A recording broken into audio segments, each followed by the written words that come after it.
are colonizers. Yes, we are. I got to be honest about it. We really are. And I know white people right now are saying, I'm not a colonizer. Oh, you hurt my feelings.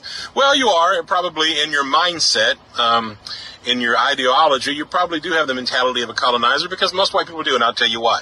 500 years ago, our colonizing culture, white European culture, was born, and we set out to steal things, resources, and that were not ours. We colonized, we enslaved all over the world. We enslaved Africans. We tried to dehumanize them and tell them, manipulate them, and gaslight them by telling them that they are not equal to us, that they are as an animal, and that the only real human are white people.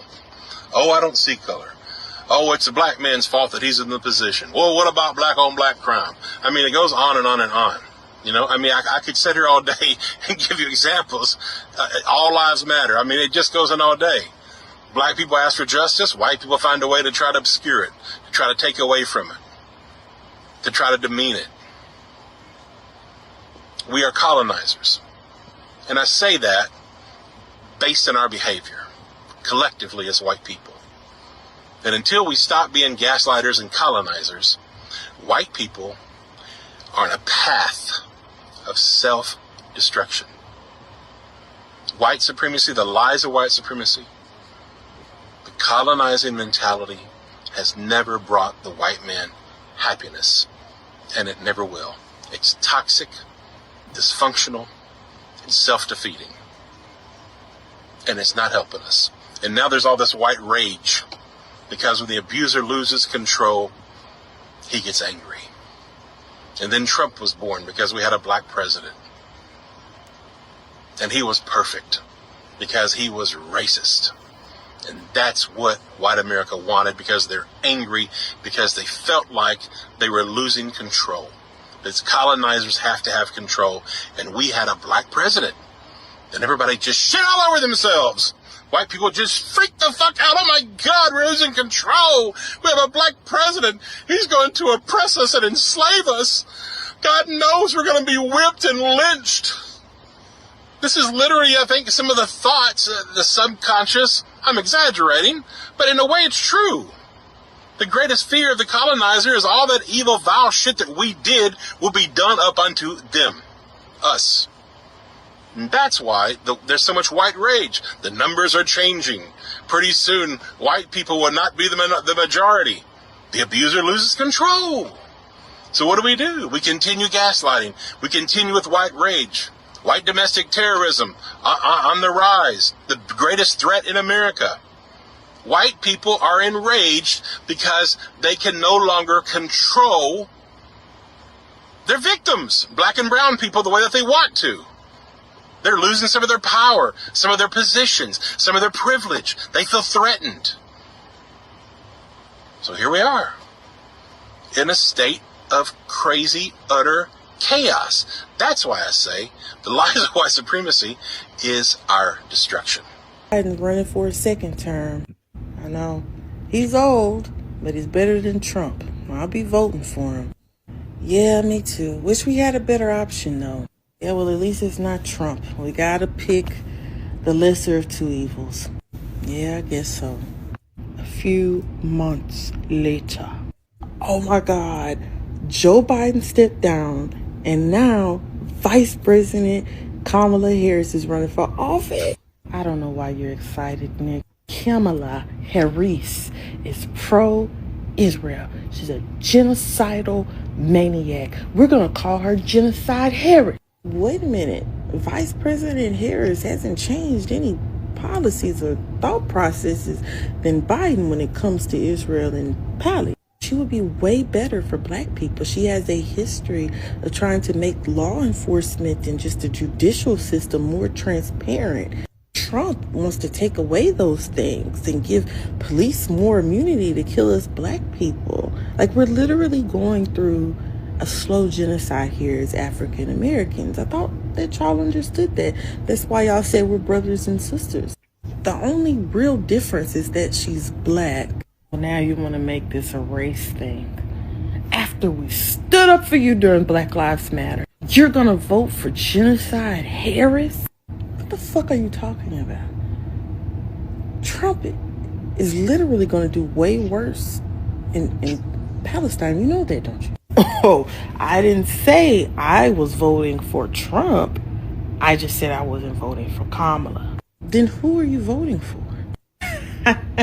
I didn't say Trump. And what about us here? As black people, we're going to be affected if Trump wins. Y'all will be affected too, but like we're going through our own genocide. Don't you care? Like we even promoted your movement during our movement, which was overshadowed by your movement and everybody else's. Let me just be honest. I'm not voting for a nigga. Y'all are so blinded by hate. Let me tell you how racism is going to keep the middle class stuck. America has a long, ugly history of people hating black and brown folks, so much so that they're willing to vote against their own survival just to keep their own racist ideologies alive. Time and time again, working class white Americans have been tricked into supporting policies that make them poorer, sicker, and more desperate, all because those in power tell them that they're going to punish black people and immigrants and other marginalized groups. Donald Trump's tax plan is the latest proof of this self-destructive cycle. His policies will hurt 95% of Americans, especially working class white Americans who make up a large percentage of his base, but yet they will still support him. Why? Because his campaign fuels their hate, distracting them from the fact that they too are being robbed. They are so determined to see black people struggle, so obsessed with upholding white supremacy that they will literally vote to make themselves poor if it means keeping the lie alive. Meanwhile, the ultra rich, who don't care about race at all, just about staying rich and in power, laugh as they continue to collect wealth off the backs of struggling Americans. Trump's tax plan is not just about economics. It's a weapon of mass distraction, designed to use racism as a smokescreen while the rich steal from the poor. This isn't anything new. It's the same trick used throughout history. From the days of slavery, when rich plantation owners convinced poor whites to fight for a system that oppressed them to Jim Crow laws, to today's voter suppression and economic exploitation. The question I have is, when will people wake up? How much suffering will it take for them to see that the real enemy isn't black and brown people? It's the billionaires and the politicians robbing them blind while feeding them lies. This is the truth that racists don't want to admit. The very policies they think will hurt black and brown folks will hurt them first. And when they find out that they've been used as pawns in a game that's designed to keep them struggling, it may be too late. I'm going to step on a bunch of people's feet when I say this. You are not being discriminated against just because you are not centered in the story. I need people to marinate in that, sit with that. You are not being oppressed by other people talking about various histories or focusing on various literature. None of those things are directly harmful to you. The way some folks will literally try to spin it as if talking about, let's take an example, if talking about black history is harmful to them somehow. They never prove it. They never have any tangible examples of the actual harm of discussing black history. It's all based upon people's feelings, which if we're basing things upon people's feelings, there's a whole group of black people who would love to talk about our feelings about things. Our feelings are never considered in these conversations, but the idea that it is oppressive to certain groups of folks to learn black history is wild. That is somehow harmful and detrimental to these folks to learn actual history, things that have actually happened, as opposed to those things that actually happened, is wild. It shows me that y'all have never truly been oppressed because of your color of your skin. Like, y'all have never experienced that. When I'm having these discussions here on this forum and folks come on and they leave their comments when I ask them for examples of how this is oppressive to them, you know what some of those comments are? Black history section at the bookstore. Netflix having a whole black section. The black hair care aisle. Do y'all see how that's like wild? That other people simply existing, simply talking about existing, or in the case of the hair care aisle, simply caring for our bodies is somehow oppressive to folks who are so used to being centered that they lose their marbles when they hear or learn or are confronted with the idea that other people exist in this world and may want a little scalp moisturizer or may want to read a book that talks about our experiences or may want to watch a love story that features Black love. That's the worst you gotta deal with. The idea that other people simply exist. That's the worst you have to deal with. Also, let me say this, because y'all think that everything Black people do is cool without giving Black people credit for it. Oppression is not fun. Being oppressed is not cute. Being harmed in so many different ways just because of the people that you come from is literally not fun. And I don't know why so many people want to be oppressed. I mean, outside of the fact that y'all think that everything Black people do is cool. I mean, a bunch of y'all walk around with do-rags right now trying to get waves. And I'm like, baby, you enjoy those cornfield looking locks. Like, that's fine. Baby, y'all don't even know what this stuff is for. A bunch of y'all were throwing oil in your hair and like y'all didn't know what that stuff was for. Like, it's weird. It's strange. It's odd. It's getting strange. It's okay if you're not centered in the story. It's okay. Other people exist. Other people could tell their perspectives. Other people matter too. Like, wasn't that y'all big thing that all lives matter? Isn't this a prime example of that? Breathe. It's okay. Other people exist. You'll be fine. You'll survive. I still, for the life of me, will never ever understand how anyone believed that Donald Trump winning would be a better option or a better choice than Kamala Harris winning, or that Kamala Harris and Donald Trump would be exactly the same. Now, I'm one of those that understand, as a Democratic voter, how weak the messaging apparatus truly is. They're not the most clear on how they're different from Republicans on a multitude of different issues, Palestine being one. Now, with Kamala Harris, she was crystal clear on how she differed from Donald Trump on a lot of different issues, to include Palestine. But I think the Democratic Party as a whole did a lot of damage to Kamala and her chances in 2024 because they weren't clear. And I know for a lot of people in the Democratic Party, we give a lot of people the benefit of the doubt and believe that because these are adults, that they can find information on their own. I don't personally believe that. I have always believed that the overwhelming majority of voters in this country are illiterate when it comes to politics. So they're not going to know where to look, what to look for. And if they do start looking, they might start looking for confirmation bias of things that they already believe. So if they believe that there's no difference between the Democrats and the Republicans, the confirmation bias that they're going to look for is how the Democrats and the Republicans are similar on these issues. So it is incumbent upon the Democratic Party establishment to work on their messaging apparatus. Even if the Democratic voters are basically saying that they're not going to participate in protests, you won't be seeing them at these town halls, that they're going to be sitting out for the next 4 years, specifically the 92%. The politicians still have work to do. They still have to show that they are willing to fight. And for a lot of these Democratic politicians, they are not trying to meet the moment. They're not trying to meet the moment. A lot of these older Democrats are not trying to give up power to the younger generation. There's absolutely no reason why AOC and Jasmine Crockett shouldn't be front and center in the Democratic Party, because they are doing a lot of the heavy lifting. And a lot of these older Democrats are trying to engage in respectability politics with a party, a large portion of the country that doesn't give a fuck about respect. Even the current sitting president of the United States that is literally trying to undermine the Constitution. We are so beyond respectability politics. In the next couple of years, the Democrats have to work on their messaging apparatus. They have to break it down, Barney style, in a way that the dumbest voter in this country can understand. And I'm going to stress, the dumbest voters in this country can understand. I know that the Democrats are still trying to hold on to this PC messaging, but at this current juncture, we have to be comfortable calling people exactly what they are. Because if you fell for a Trump scam again, you are dumb. A lot of these Trump voters are losing their jobs, losing their benefits. Their families are being deported. They are literally watching their families being genocided because this man basically says he wants to turn Gaza into a resort town. So they need to understand just how dumb it was to vote for this man. You're not smart voting for a man that's literally telling you that he's going to harm you.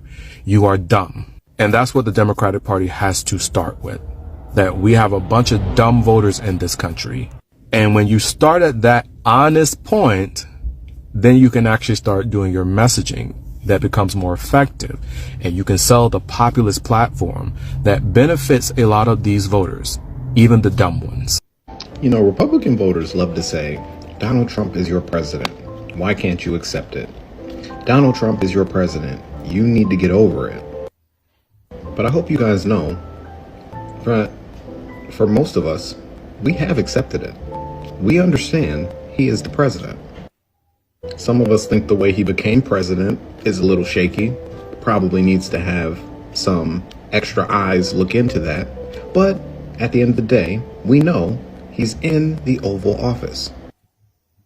The problem is, it does not stop there, okay? It's never supposed to stop there.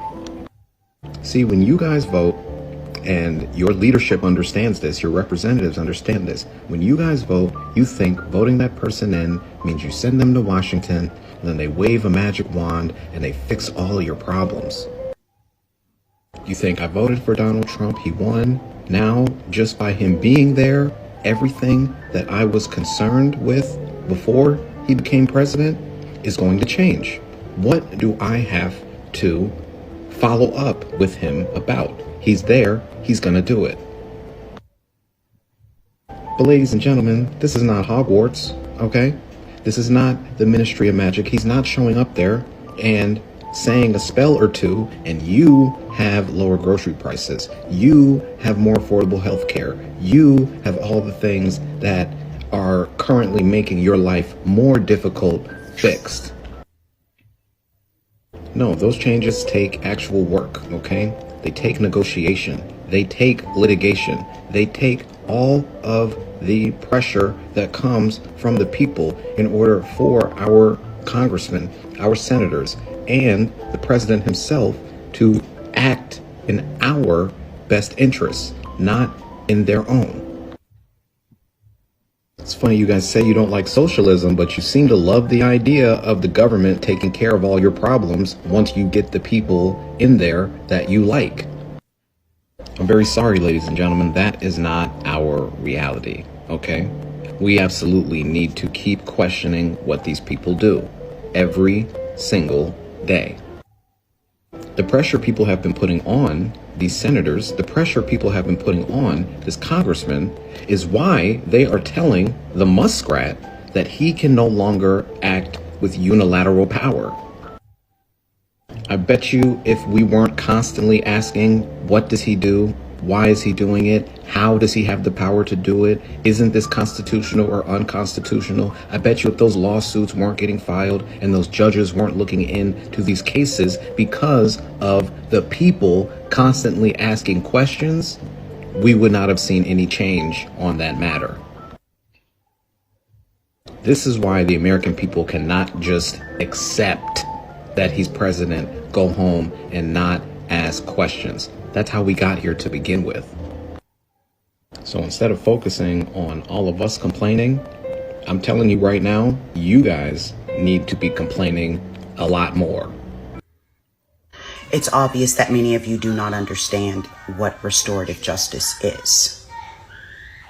Restorative justice is compassion. Restorative justice is compassion for the victim first, for community, and it is also compassion for the offender. Restorative justice gives the victims an opportunity to be heard by community, by the offender. It gives victims the opportunity to say, this is what happened to me, this is what you did to me, and this is how it affected my life. Restorative justice gives victims a feeling of safety amongst the masses. It lets them know they are not alone. It validates the harm that has been caused to the victims and reminds victims that they have an entire community that loves and cares for them. Restorative justice is compassion for community because it brings community in to be witnesses, not mediators, but witnesses to a process in which our community restores order and brings the fold back together. Restorative justice is compassion for the community because it shows community that there is accountability here for each and every one of us, whichever side of accountability we stand on, whether we are being held accountable or the offender is being held accountable for the crimes they have committed against us. Restorative justice is compassion for the offender because what is the alternative? Lock them up and throw away the fucking key? Just discard them like they're trash? No. Restorative justice gives Shaheem the opportunity to hear what they've done wrong and come up with a plan with community to not reoffend anyone in community. Restorative justice gives Shaheem the opportunity to right their wrongs and come back home, to not be ostracized, to not be left without a people. And unfortunately, we don't practice restorative justice in our community. We fall back on the white man's idea of justice for Black lives, and that is just fucking punitive. In order for restorative justice to happen, Shaheem has got to be willing to come to the table. And these victims of Shaheem's have tried many times to communicate with Shaheem, but Shaheem does not value the lives of their victims. What Shaheem does is offends and then blocks, like the victims never even existed and certainly do not matter. And after Shaheem blocks their victims, then his flying fucking monkeys swarm their victims and makes the situation that much worse. Our community deserves better than that. And none of us are above accountability. I'm not trying to throw Shaheem away, but Shaheem has resisted the call-in one after another, and this has gotten bigger and bigger because the body count of victims continues to grow. And this community has to put a stop to it because Shaheem has a type, and I happen to be Shaheem's type of victim. And if I don't stop it from happening to someone else, I could be next. You could be next. And that fear right there is what destabilizes and disconnects our community. Restorative justice is in order so we can protect, care for, and clean our own communities without outside interference. And if you have a problem with people being doxxed, so do I. That's one of the things that we need to be talking to Shaheem about. If you have a problem with people calling Shaheem's job, Shaheem is a fucking therapist. And there is a level of accountability in that profession to do no harm. And you should also consider if Shaheem had respected their victims enough to actually sit down at the table and discuss the harm that they have caused in community, those victims would not now be seeking other alternatives for justice. Restorative justice is in order, and you've not seen it practiced very often, but that doesn't mean that this isn't it. That doesn't mean that this isn't it. You just don't like it because Shaheem is your problematic fucking fave.